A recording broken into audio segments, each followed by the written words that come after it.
はい、沖縄そばでございます。ほら見てください。母ちゃんが作った汁もおばるながらの沖縄そばでございます。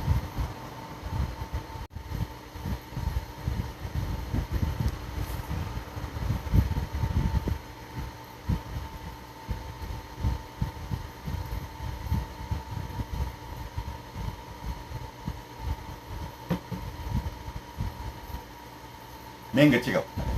細麺の美味しそうなんだ。自分のは美味しそうなんだ。はい、いただきます。沖縄そば。うん。うん。うまい。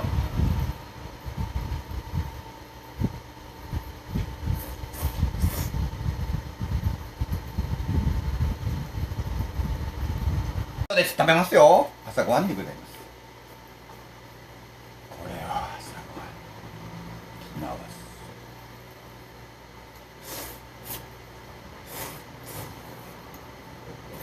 ば。うん。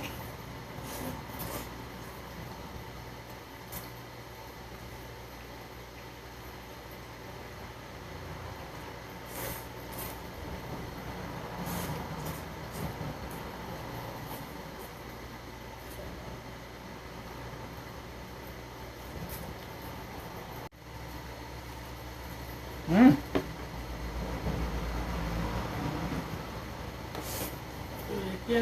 うん。今動画撮ってんの、あいつなんか文句言ってんの、さっきから。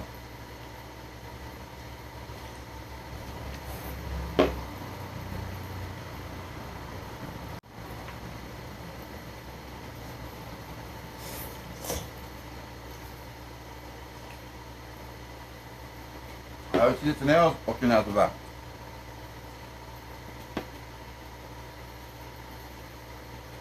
軟骨で。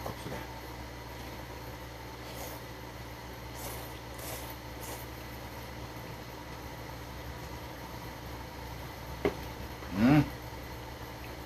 軟骨がまたうまいんだ、これが。